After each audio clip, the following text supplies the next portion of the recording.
종교개혁이 과학에 어떤 영향을 미쳤는가? 라는 질문은 상당히 방대한 작업이기 때문에 제가 이제 그 작업을 이 시간에 다 할 수는 없을 것 같고요.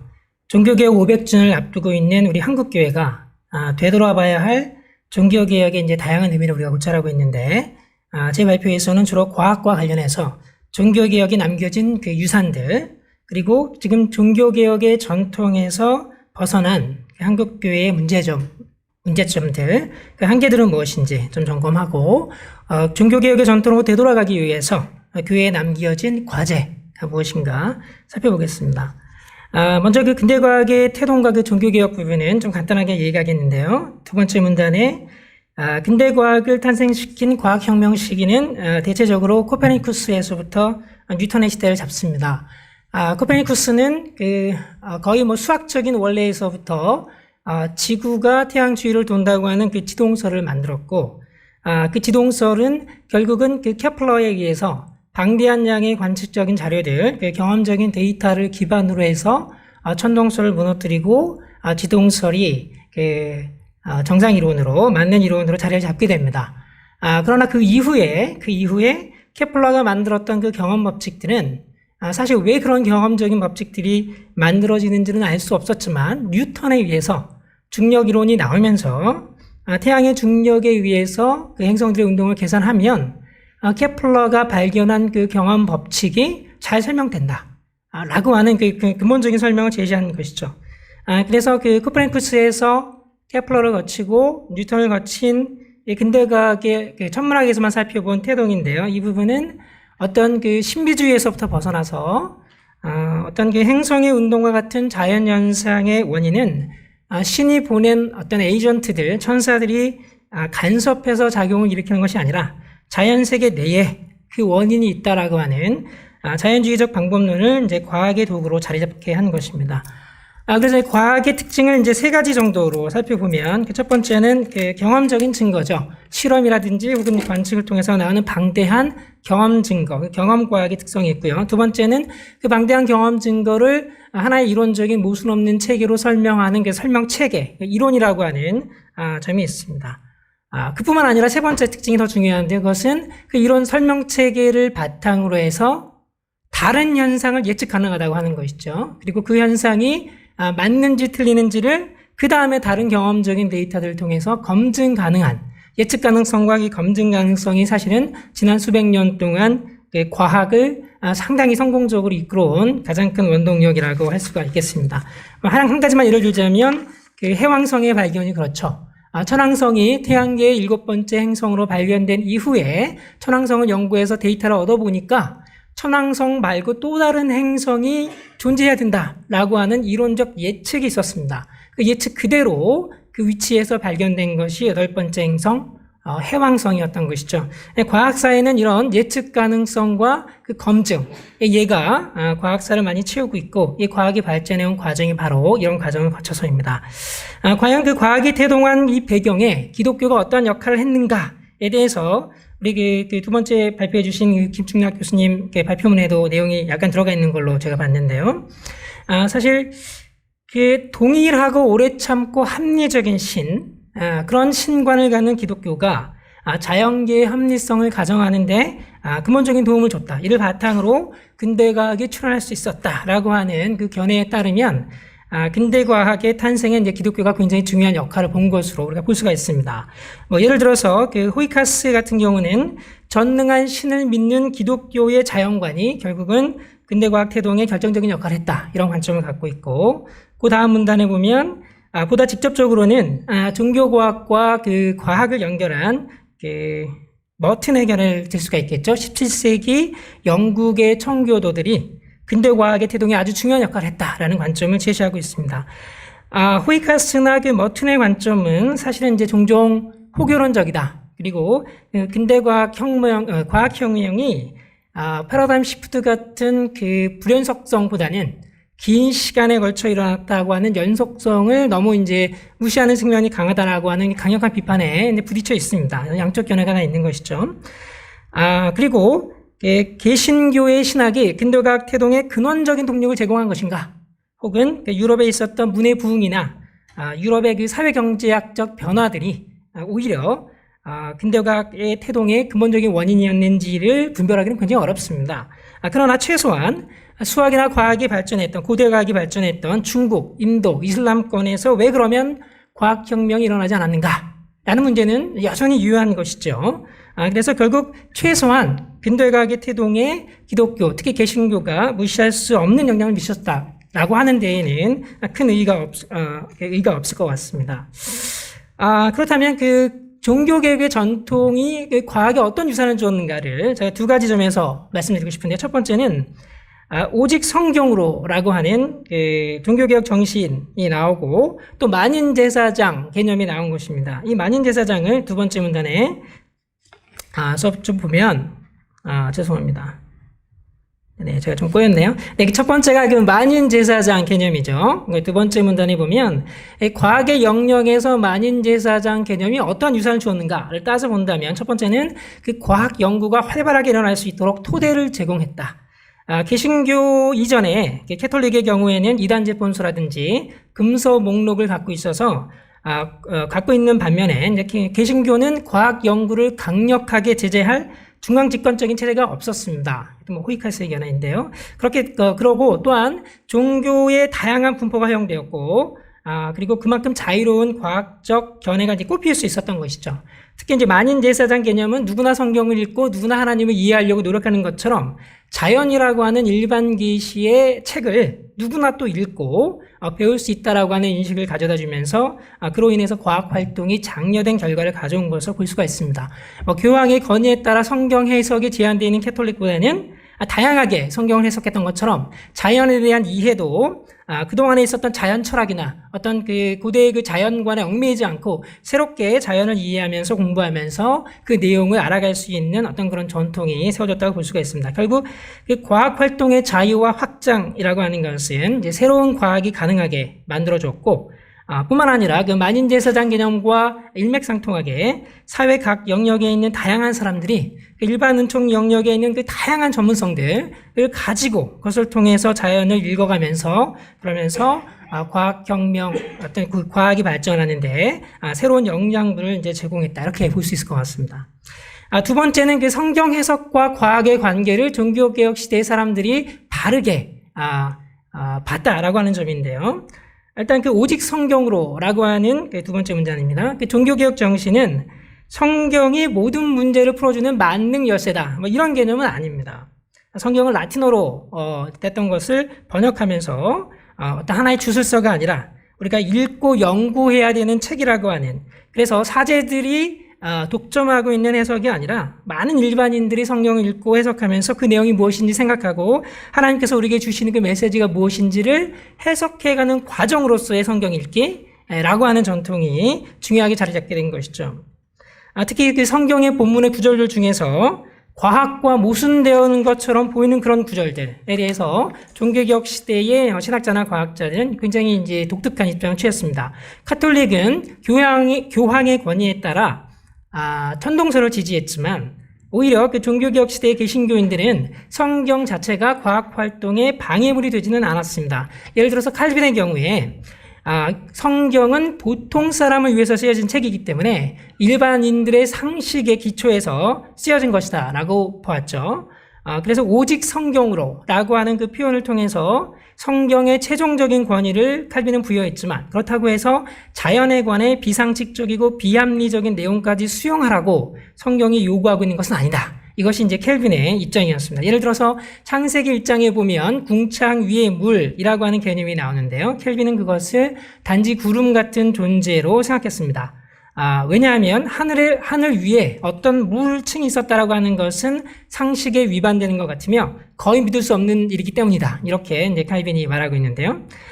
이것은 결국 칼빈이 물론 이제 다른 예들도 굉장히 많습니다. 제가 한 가지 예를 더 들었는데 성경이 평범한 사람들을 위해서 쓰여졌다 라고 하는 그 켈빈의 관점을 토대로 해서 청교도 신학자인 그 제이 월킨스도 이제 이렇게 이야기를 했습니다.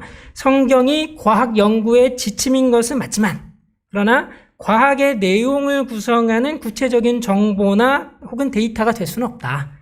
이렇게 지적한 것이죠. 그러니까 성경을 과학 교과서처럼 읽을 수는 없다는 인식으로 볼 수가 있겠습니다. 결국 그 성경이 평범한 사람들을 위해서 상식에 기초해서 쓰여졌다라고 하는 칼빈의 그 관점은 성경의 그 몇몇 본문이 당대의 과학과 이제 모순되는 것처럼 보였던 그 현상이 있더라도 과학 활동을 위축시키거나 혹은 과학의 연구 결과들을 배척하고 버리는 그 갈등을 낳기보다 오히려 성경 해석을 어떻게 할 것인가, 또 과학의 내용, 자연 해석을 어떻게 할 것인가를 되돌아보게 하는, 해석을 되돌아보게 하는 바람직한 전통이 출발점으로 우리가 볼 수 있다라고 이제 생각이 되겠습니다. 이에 반해서 그 한국 교회의 이제 과제를 좀 저희가 살펴보면, 그 다음 페이지로 넘어가서 31페이지에 중간 밑에입니다.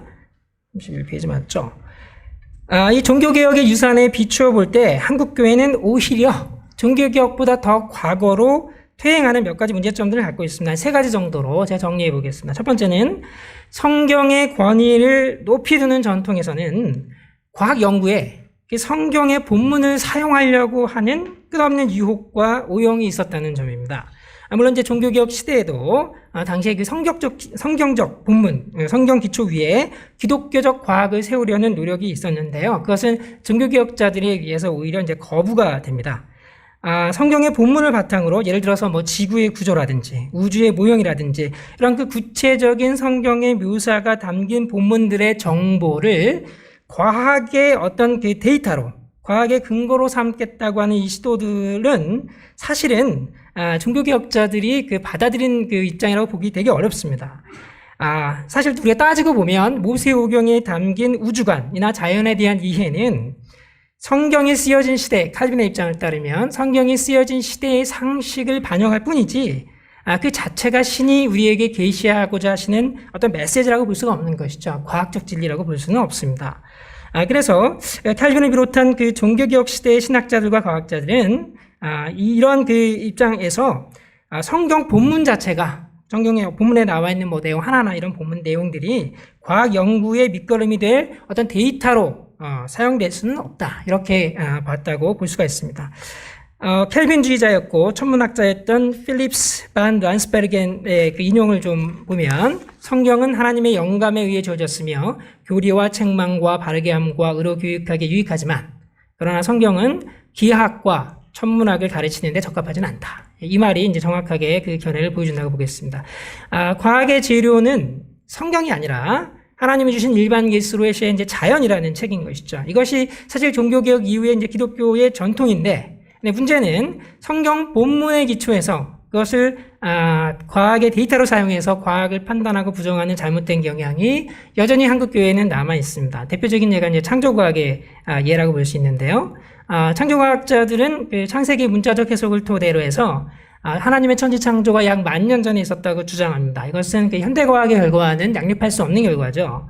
뿐만 아니라 성경에 나와 있는 표현들, 각기 동식물이 각기 종류대로 창조되었다라고 하는 그 표현을 과학의 정보로 갖고 와서 생물들은 각기 독립적으로 창조되어야만 했다, 이렇게 이제 주장합니다. 그것은 지질학의 화석이라든가 생물학의 그 유전자 유사성들을 통해서 공통조상에서 생물들이 진화했다라고 하는 현대과학의 개념과는 그 반대되는 이야기가 이제 되는 것입니다.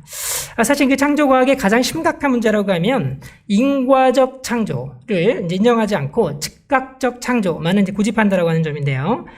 사실 이제 자연이라고 하는 책을 읽어가는 그 과학적 방법론이 만들어지기 전에, 종교개혁 이전의 시대에는 고대의 상식에 따라 그 당시의 어떤 일반적인 그 자연관에 따라서 시간에 따라서 어떤 자연적인 인과관계에 의해서 창조가 이루어진다라고 하는 동적 개념 혹은 인과적 창조의 개념이 거의 성경에 담겨있지 않았습니다.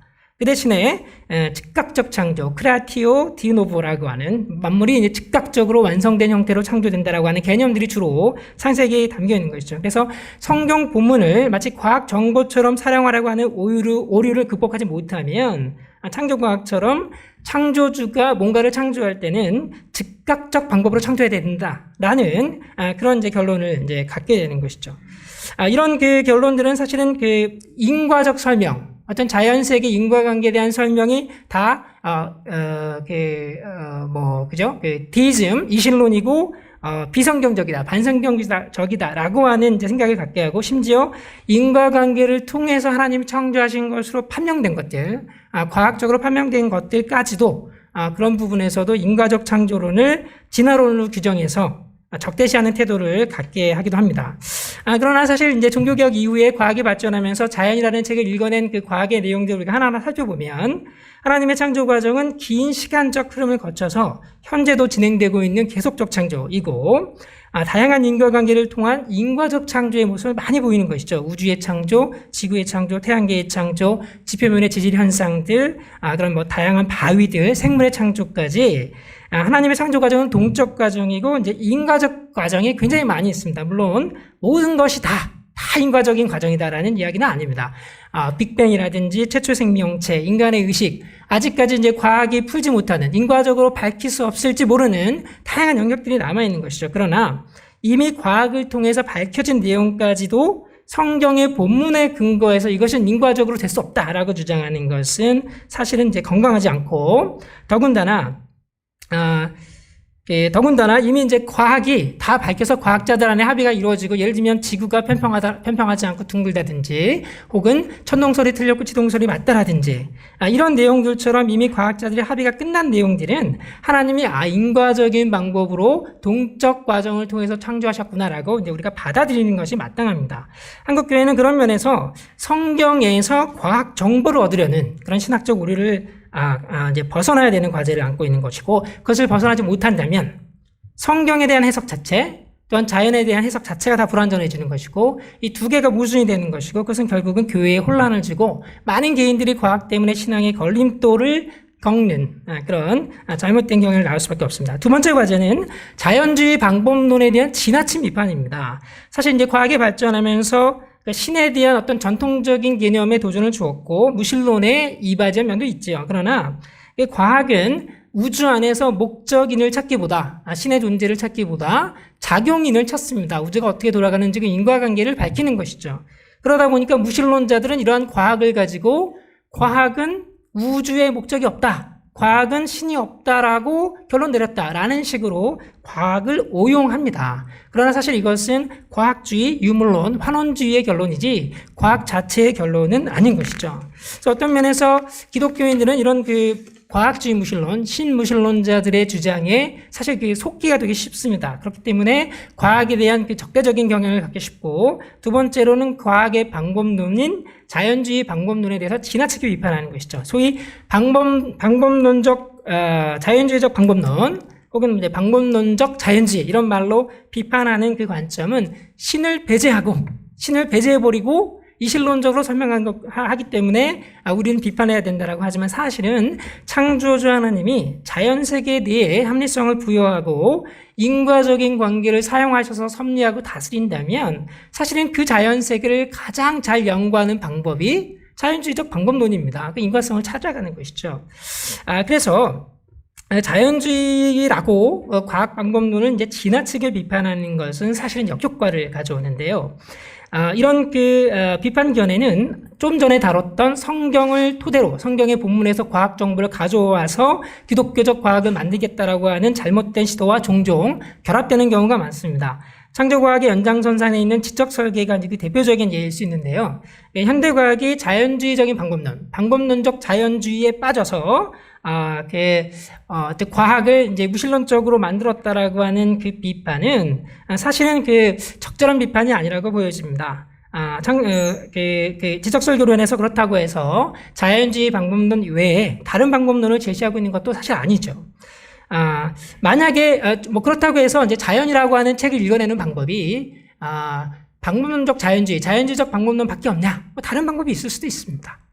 다른 방법으로 만약에 연구를 한다면 그것은 과학이 아니라 다른 걸로 이제 우리가 부르면 되는 것이죠. 어떤 면에서 과학은 자연주의적 방법론, 그 인과성에 기초해서 경험적인 데이터와 이론적인 설명과 예측 가능성과 검증 가능성으로 정의되는 학문 자체가 과학이기 때문에 만약에 새로운 방법으로 연구를 하겠다 그러면 우리가 다른 이름으로 부를 수도 있겠습니다. 사실 우리 기독학문 학계처럼 기독교와 학문을 통합하는 일을 굉장히 이제 중요하게 생각하는 우리 전통에 있는 사람들은 학문의 전제가 학문의 내용에 크게 영향을 미치는 인문학의 경우에는 이제 굉장히 중요합니다. 그러나 자연세계 합리성을 전제로 하고 있는 과학의 영역을 기독교와 통합하려고 하는 시도는 종종 엉뚱한 괴물을 낳을 수가 있는 것이죠.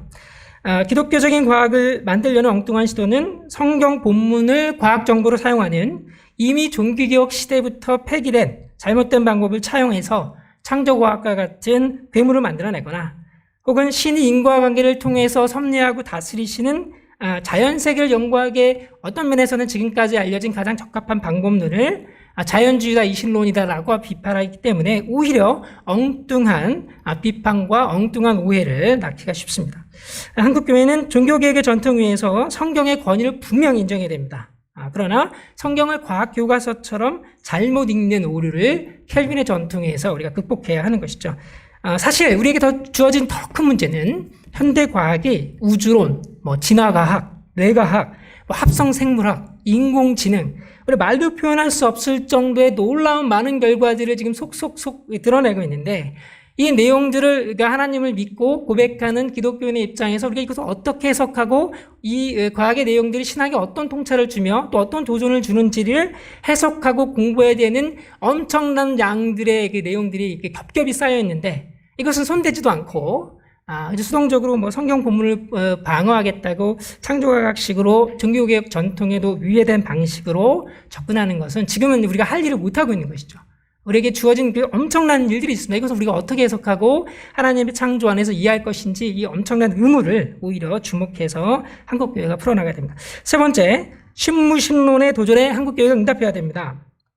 사실 그 신무신론의 주장은 과학이 무신론의 증거다인데 이 주장에 대한 응답은 결국은 과학에 있습니다. 왜냐하면 과학은 사실은 신이 없다, 우주의 목적이 없다라고 결론 내리고 있지 않기 때문이죠. 그러나 과학주의 무신론자들은 과학과 무신론적 해석인 어떤 이 과학주의를 교묘하게 섞여서 주장을 합니다. 이 주장을 분리해내는 작업은 결국은 그 분야의 과학을 가장 잘 아는 과학자들밖에 할 수 없는 일입니다. 신학자들이 하기 어려운 일이에요. 그래서 우리는 사실 과학의 각 분야, 다양한 분야의 전문성을 가진 그리스도인들의 역할이 굉장히 중요한 시대에 살고 있습니다. 과학이 엉뚱하게 무신론의 근거로 사용되는 일을 막고 과학의 각 영역에서 하나님의 주권을 세울 그리스도인 과학자 전문가가 이제 필요한 것이죠. 사실 종교개혁은 성속 이원론을 극복하는 길을 열었습니다. 칼빈의 전통인 하나님의 주권은 과학의 영역, 세상의 모든 영역에서 선포되어야 하는 것이죠. 그래서 사실은 다양한 일반총 영역의 직업들을 우리는 제사장처럼 여겨야 됩니다. 루터 교인이었던 케플러는 자신을 천문학의 제사장으로 여겼죠. 과학자는 자연이라는 책을 탐구하며 그 안에 담긴 창조의 비밀들을 풀어내는 제사장이고, 과학주의 신무신론자들이 과학이 무신론의 증거라고 주장할 때 오히려 과학은 하나님의 창조 세계를 드러낸다, 이렇게 주장할 수 있는 그 제사장들인 것이죠. 그래서 단지 유명한 과학자가 돼서 그 유명세를 통해서 하나님께 영광을 돌리는 게 아니라 자연 세계를 탐구하는 그 과정 자체가 하나님을 예배하고 섬기는 과정이고, 그 분야의 사제로서, 제사장으로서 하나님의 지혜를 발견하고 찬양하는 그런 제사장으로서 우리 직업을 여겨야 되는 과정이었습니다. 그래서 한국교회는 이 과학 분야에서 이런 그 과학의 제사장으로 섬겨야 될 그리스도인들을 많이 길러내야 되는데, 진화론에 대한 그 지나친 염려 때문에 오히려 이런 그 제사장들을 길러내는 그 길을 막는 것은 아닌가라고 하는 그 안타까움이 좀 있습니다. 창조 진화에 대한 그 해묵은 논쟁을 넘어서 오히려 무신론의 그 거친 공격을 과학의 그 전문성으로 막아낼 수 있는 그런 그 그리스도인 과학자들을 한국교회가 길러내야 된다라고 하는 그 시급한 과제가 우리에게 주어진 것이죠. 세 가지 정도를 말씀드렸습니다. 결론으로 종교개혁은 결국 근대과학의 탄생에 최소한 작은 밑거름이 되었습니다. 종교개혁의 핵심되는 사상이었던 만인제사장설은 결국 과학활동을 확대시켰고 다양성을 증대시켰고, 오직 성경으로 하는 모토를 통해서 성경과 과학의 관계를 이제 바르게 설정했고, 성경과 자연을 각각 해석하고 독립적으로 보면서 그러나 비교해서 보는 전통을 세운 것이죠. 한국교회의 과제는 아니죠. 종교개혁 전통의 과제를 이제 우리가 세 가지로 꼽아봤는데, 하나는 성경과 자연의 관계를 바르게 이해하고 기독교적 과학이라는 엉뚱한 괴물을 낳기보다는 창조과학식의 오류를 탈피해서 바르게 자연이라는 책을 읽는 것이고요. 두 번째는 과학 방법론에 대한 지나친 비판을 넘어서서 오히려 그 과학의 내용들이 지금 이제 불어닥치고 있는데 하나하나 우리가 해석하고 오히려 그것을 통해서 창조 신학을 풍성하게 하는 일이고, 마지막으로는 과학주의 무신론, 신무신론에 응답해서 과학 분야에서 하나님의 주권을 드러낼 그리스도 과학자들을 길러내는 일입니다. 종교개혁 500주년을 앞둔 시점에서 우리 개신교의 뿌리가 된 그 종교개혁의 어떤 전통, 그 유산을 우리가 묵상하고 그 위에 우리가 똑바로 서서 지금 과학에 대한 교회의 시각이 좀 바뀌고 오히려 그 창조신학이 풍성해지는 그런 계기가 되기를 간절히 소망합니다.